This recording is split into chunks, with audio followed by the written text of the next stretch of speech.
സ്തോത്രം. ദൈവം നമ്മളെ ധാരാളമായിട്ട് അനുഗ്രഹിക്കട്ടെ. 1 ശമൂവേൽ 1-ാം അധ്യായം അതിൻ്റെ 10-ാമത്തെ വാക്യം ഒന്ന് വായിച്ചേ. അവൾ മനോവ്യസനത്തോടെ യഹോവയോട് പ്രാർത്ഥിച്ച് വളരെ കരഞ്ഞു. അവൾ ഒരു നേർച്ച നേർന്നു. മതി, നമുക്കിതൊക്കെ നന്നായിട്ട് അറിയാം. സ്തോത്രം. ശമൂവേലിനെ കുറിച്ചുള്ള വാക്കുകളാണ്. അവർ നേർന്നു അല്ലേ? കുഞ്ഞില്ലാത്ത സമയത്ത് നമ്മളും ഇങ്ങനെയാണ്. പ്രത്യേകിച്ച് പാസ്റ്റേഴ്സിന് മക്കളില്ലാതിരുന്ന സമയത്ത് അവർ ഭയങ്കര പ്രാർത്ഥനയും കരച്ചിലും ഉപവാസവും ഡെയിലി പ്രാർത്ഥനയും. എനിക്ക് കുഞ്ഞ് ജനിച്ചാൽ ഞാനത് ദൈവനാമത്തിന് അവർ കൊടുക്കും. ഒക്കെ നല്ല കാര്യം തന്നെയാണ്. പക്ഷെ ഒന്ന് ചിന്തിക്കും, ഈ കുഞ്ഞ് വളർന്ന് വരുമ്പോൾ ഉണ്ടല്ലോ, ഓട്ടോമാറ്റിക്കായിട്ട് നമ്മൾ തന്നെ പറയും എഞ്ചിനീയറിന് പഠിച്ചാൽ കൊള്ളാം, ഡോക്ടറിന് പഠിച്ചാൽ കൊള്ളാം. നല്ല കാര്യമാണ്. പക്ഷെ നീ ആദ്യം പറഞ്ഞ് എന്തു വാക്കാം? കർത്താവേ, എനിക്കൊരു കുഞ്ഞിനെ തന്നാൽ ഞാൻ നിനക്ക് തരും. പക്ഷെ നിങ്ങൾ ചിന്തിക്കേ, ശമൂവേലിനെ എങ്ങനെയാണ് വളർത്തിയെടുത്തത് അവർ? ഇന്നത്തെ പാസ്റ്റേഴ്സിൻ്റെ ഭവനങ്ങളിലുള്ള കുഞ്ഞുങ്ങൾ എങ്ങനെയാണ് വളരുന്നത്? കുറഞ്ഞത് 25,000 രൂപയുടെ മൊബൈലെങ്കിലും കിട്ടിയില്ലെങ്കിൽ അവർക്ക് തലയ്ക്ക് കിളിവാറും. ഈ സ്തോത്രം പാസ്റ്റർ കുടുംബവും എങ്ങനെ ഇവിടം വരെ എത്തി? സ്തോത്രം. ഒരു ലെവലും ഇല്ല മക്കൾക്ക്, ഒരു ലെവലും ഇല്ല.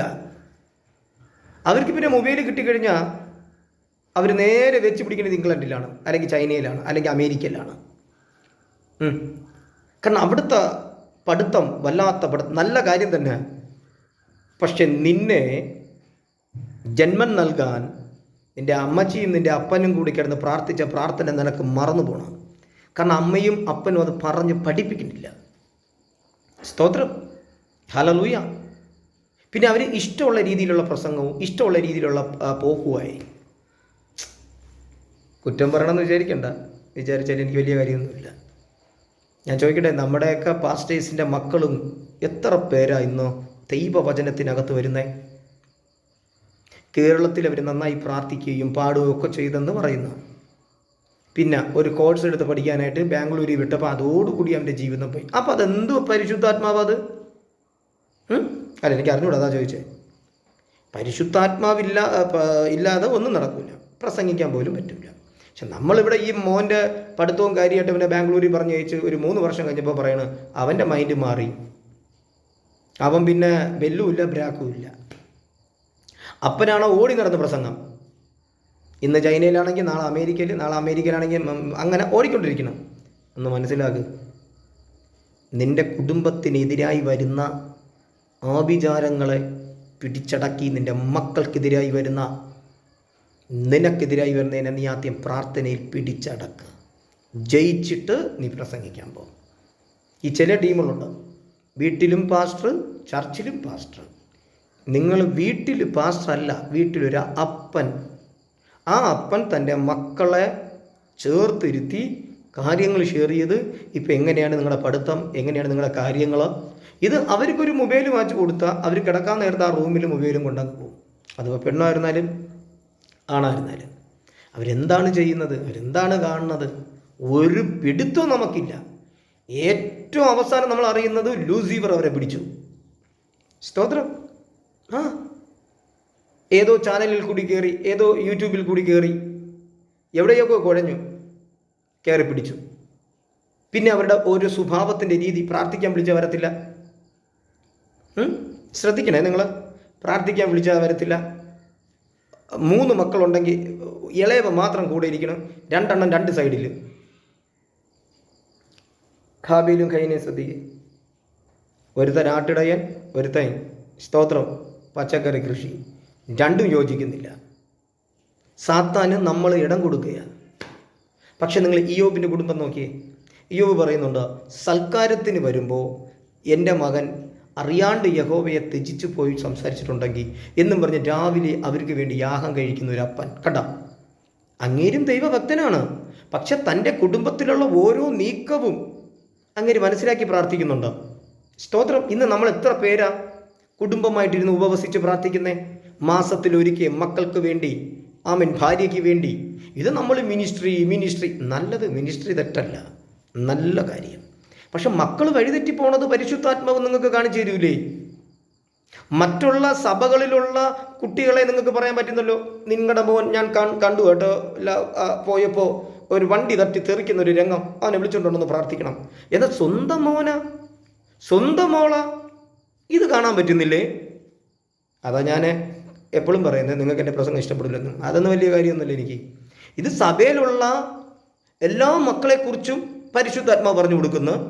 സ്വന്തം മക്കൾ വഴിതെറ്റി പോകുന്നത് പരിശുദ്ധാത്മാവ് പറഞ്ഞു കൊടുക്കില്ല. അത് എന്തോ എനിക്ക് മനസ്സിലാവുന്നില്ല. ഇന്ന് തലമുറകൾ തെറ്റിക്കൊണ്ടിരിക്കുകയാണ്. സ്തോത്രം. കാരണം എന്തുവാ? ഇന്ന് ആ തലമുറ പോകുന്ന പോക്ക് നിങ്ങൾ ചിന്തിക്കേ. ഈ നമ്മുടെ ദൈവമക്കളായ നമ്മൾ ഒത്തിരി പ്രസംഗിക്കുന്നു, ഒത്തിരി ദൂതുകൾ പറയുന്നു, ഒക്കെ ചെയ്യുന്നു. പക്ഷെ വീട്ടിൽ വരുമ്പോൾ ആ പറഞ്ഞ ദൂതിൻ്റെ ഒരു ഹാപ്പിനെസ്, ഒരു സന്തോഷമില്ല. മോയുടെ പേടി, അവ ഇതുവരെ വന്നില്ല. അവൻ്റെ അടുത്ത് പറഞ്ഞാൽ കേൾക്കണ്ടേ? നന്നായി ഉപവസിച്ച് പ്രാർത്ഥിക്കുന്ന അമ്മ പോലും ഇവൻ എവിടെയെങ്കിലും പോയി തുരഞ്ഞാൽ മതിയായിരുന്നു. ഞങ്ങൾക്കും കൂടെ ഭയങ്കര നാണക്കേടാവുന്നു. ഒന്ന് ചിന്തിക്ക്.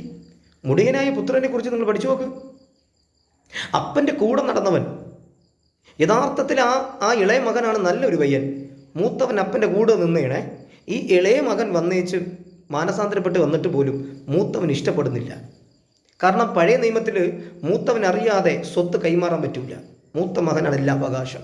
ഇളയമോൻ ചോദിച്ചപ്പോൾ തന്നെ എടുത്ത് കയ്യിൽ കൊടുത്തു. ഇവൻ അതിൻ്റെ ഭയങ്കര ഇറിറ്റേഷൻ, ഭയങ്കര ഇറിറ്റേഷൻ. എന്ത് കാര്യം? അപ്പൻ്റെ കൂടെ നടന്നതാ. പാസ്റ്റർ ആളായിരുന്നൂടെ? നമ്മുടെ പാസ്റ്റർ മോന ഇപ്പോൾ അമേരിക്കയിൽ നിന്ന് പഠിച്ചിട്ട് വന്നതാ. അവൻ മനുഷ്യരുടെ അടുത്ത് മിണ്ടൂല. അവൻ VIP അടുത്ത് മാത്രമേ സ്വോത്രം പറയൂ. പാസ്റ്റർമാരെ കണ്ടാൽ പോലും സ്വോത്രം പറയില്ല. അത് മക്കളും പഠിച്ചു വെച്ചിട്ടുണ്ട്. പക്ഷെ ഞായറാഴ്ച ആരാധനയും പാട്ടും പ്രാർത്ഥനയും ഭൂതകളവും ഇത് എവിടെ നിന്ന് പറഞ്ഞത് ഒരു പിടുത്തവും കിട്ടുന്നില്ല. സ്തോത്രം. പക്ഷെ ഇവിടെ ഹന്ന നിൽക്കുന്നൊരു നിപ്പ് നോക്കുക. അവൾ മനോവസനത്തോട് കരഞ്ഞ വ്യക്തി ആ നേർച്ചയെ ആമേൻ സ്തോത്രം കർത്താവിനേക്ക് തിരികെ കൊടുക്കുകയാണ്. അവൻ ഒരു ശമൂവേലിനെ കിട്ടി. നമ്മുടെയൊക്കെ ഉദരത്തിൽ ജനിച്ച മക്കളില്ലേ, അവർ വഴിതെറ്റി പോകുമ്പോൾ നിങ്ങൾക്ക് വേദനയില്ലേ? നിങ്ങൾക്ക് മനസ്സിൽ സങ്കടമില്ലേ?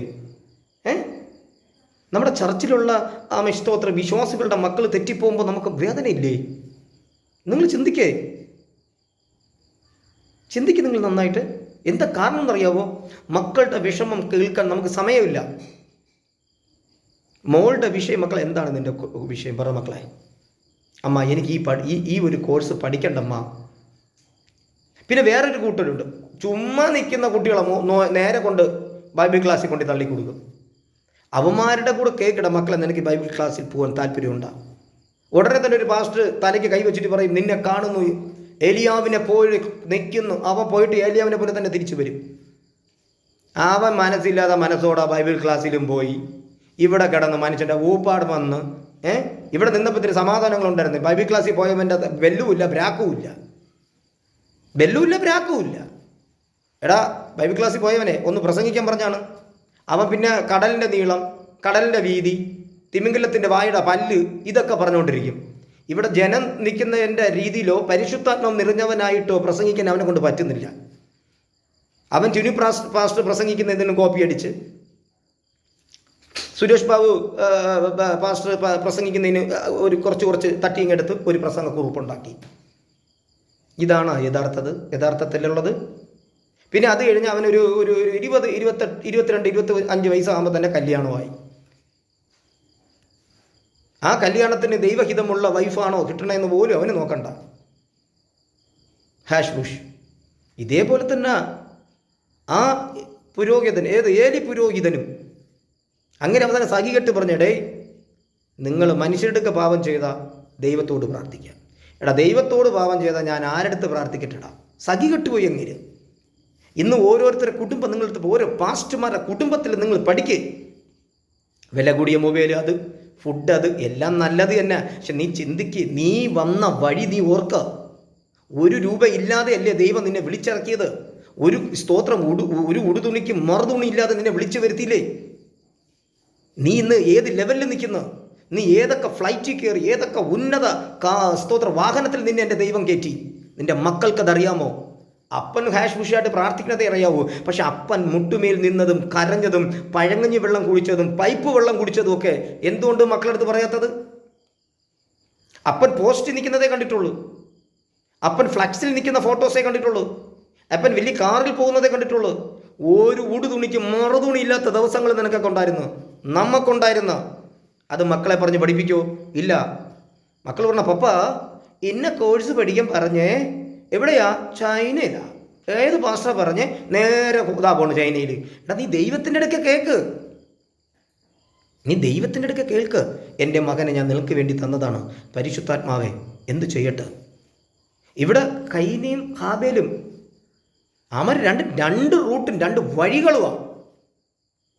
നമ്മളെ മക്കൾ നിങ്ങൾ ശ്രദ്ധിക്കപ്പാ, പ്ലീസ് നിങ്ങൾ ശ്രദ്ധിക്കുക പാസ്റ്ററെ. ആരെയും കുറ്റവും കുറവും പറയാനൊന്നുമല്ല. എത്ര പാസ്റ്റേഴ്സിൻ്റെ ഹൃദയം നീറിയിരിക്കണം എന്ന് പറയുമ്പോൾ വെളിയിൽ പറയാൻ പറ്റാത്ത മക്കൾ കാണിക്കുന്ന കന്നക്കോലുകൾ. ആദ്യം നിൻ്റെ കുടുംബം മക്കൾക്ക് വേണ്ടി കരയ്, നന്നായി കരയ്. കർത്താവേ, ഞാൻ നിനക്ക് വേണ്ടി ഈ കുഞ്ഞിനെ നേർന്നതാ. പക്ഷേ എൻ്റെ ബുദ്ധിയിലിപ്പോൾ ഞാൻ അവനെ എഞ്ചിനീയർ അതും ഇതുമൊക്കെ പഠിപ്പിക്കാൻ ആഗ്രഹിക്കുന്നു, അവിടെ എത്തുന്നില്ല, ആത്മീയതയിലുമില്ല എന്ന് പറഞ്ഞുകൊണ്ട് മക്കൾക്ക് ജോലി വേണ്ടെന്നാണ്.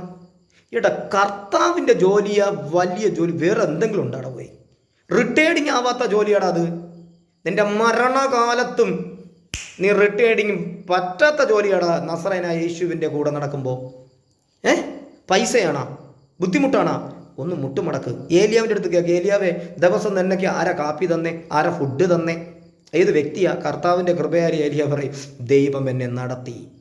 ഇന്ന് നിങ്ങൾ ചിന്തിച്ചു നോക്ക്. നിങ്ങൾ മക്കളോട് നിങ്ങളെ കഷ്ടത വിവരിക്കുന്നുണ്ടാ? ബുദ്ധിമുട്ട് പറയുന്നുണ്ടാ? അവന്മാർ പറയുന്ന ഓരോ ഫുഡും ആഹാരവും വാങ്ങിച്ചു കൊടുത്തു കഴിഞ്ഞാൽ, കൊടുക്കേണ്ടതല്ല, ഒരു അപ്പൻ്റെ അമ്മയുടെയും കടമയാ. പക്ഷേ മക്കളെ, നീ ആരാണെന്നും കൂടി ബോധ്യപ്പെടുത്തുക. മക്കളെ, നിന്നെ നേർന്ന് കിട്ടിയതാ, നിന്നെ പ്രാർത്ഥിച്ചത് കിട്ടിയതാ. മക്കളെ, ഞാൻ നിനക്ക് വേണ്ടി കരയുന്നുണ്ട് മക്കളെ. ഒരു സഭ നിനക്ക് വേണ്ടി പ്രാർത്ഥിക്കുന്നുണ്ട് മക്കളെ. ഇല്ലാതായി പോവല്ലേ. ഒരു സഭയിലെ പാസ്റ്ററിൻ്റെ കുടുംബത്തിനകത്ത് ഒരു മകൻ തെറ്റിയ സഭ മുഴുവനും തെറ്റും. അവർ പറയും, നിങ്ങളുടെ മക്കളാ? എനിക്കറിയാല. നിങ്ങളുടെ മുമ്പിൽ അവൻ മാർപ്പാപ്പയും ഞങ്ങളുടെ മുമ്പിൽ ഫോണിൽ കൂടി കളിയും ബഹളവും മെസ്സേജ് വിടക്കവും ഒക്കെ ഞങ്ങൾക്കറിയാമല്ലോ എന്ന് പരസ്പരം പറയുമ്പോൾ നമ്മുടെ തൊലി പൊളിഞ്ഞു പോകും. പിന്നെ ആത്മാവിലിരിക്കണം നമ്മൾ വീട്ടിൽ വന്ന് രാക്ഷസൻ്റെ സ്വഭാവം എടുക്കേണ്ടി വരും. എന്തിന്? തലമുറയ്ക്ക് വേണ്ടി കരാം, തലമുറയ്ക്ക് വേണ്ടി പ്രാർത്ഥിക്കുക. കാരണം സാത്താൻ ഭയങ്കര തന്ത്രപരമായിട്ട് നടക്കുകയാണ്. തന്ത്രപരമായിട്ട് നന്നായി തീയിൽ പ്രസംഗിച്ച് നിൽക്കുന്ന പാസ്റ്റർമാരെ പിടിക്കാൻ മക്കളെ പിടിച്ചാൽ മതി. തോറ്റു കൊടുക്കരുത്, ജയിക്കണം. മോശെ, ഞാൻ നേരത്തെ പറഞ്ഞ ശ്രദ്ധിച്ച, മോശയുടെ മോനെ കാണാൻ പോലും ഇല്ല. പക്ഷെ ഇവിടെ ഹന്ന ആ ഒറ്റ പദം പറയുന്നുണ്ട്. യഥാർത്ഥത്തിൽ ഹന്നയുടെ ആ ഡെഡിക്കേഷൻ വലുതാ. പക്ഷേ ശമുവേലെ എന്ന് വിളിച്ചപ്പോൾ ഓ എന്ന് വിളി കേട്ടത് ശമുവേല. ആ ഒറ്റ വിളിയോടുകൂടി ശമുവേലിൻ്റെ റൂട്ട് മാറി. കണ്ട, മക്കളെ ഏൽപ്പിക്കേ, കരയെ, ദൈവം അവരെ സന്ദർശിക്കാൻ വേണ്ടി. അതുകൊണ്ട് ഇത് സംസാരിച്ചപ്പോൾ ആരെ ഇൻസൾട്ട് ചെയ്തെന്ന് തോന്നിക്കളയരുതേ. ഞങ്ങളിതെല്ലാം അനുഭവിച്ചവരാ. യഥാർത്ഥത്തിൽ ഞാനും വൈഫും ഒക്കെ കൂടെ ഇരുന്ന് പ്രാർത്ഥിച്ച് കണ്ണുനീരൊഴുക്കിയപ്പോഴാണ് ഞങ്ങൾക്കൊരു വിടുതൽ ദൈവം തന്നെ. ഹല്ലേലൂയ, സ്തോത്രം. ജയിക്കേ. ദൈവം നിങ്ങളെല്ലാവരും ധാരാളമായിട്ട് അനുഗ്രഹിക്കട്ടെ. നമ്മുടെ മക്കൾ പ്രവചിക്കുന്ന വ്യക്തികളാവണതല്ല, ലോകമറിയപ്പെടുന്ന പ്രവാചകന്മാരാകണം. ദൈവ സാന്നിധ്യത്തിൽ അവർ നടക്കണം. വചനം പറയുന്നു, ദൈവ സാന്നിധ്യം അവരുടെ കൂടെ പോയിരുന്നു. പകൽ മേഘസ്തംഭം, രാത്രി അഗ്നി തൂണുമായി. സ്തോത്രം. കോപത്തിൻ്റെ മക്കളല്ല, സ്നേഹത്തിൻ്റെ മക്കൾ. ദൈവം നിങ്ങൾ ധാരാളമായിട്ട് അനുഗ്രഹിക്കട്ടെ. സ്തോത്രം.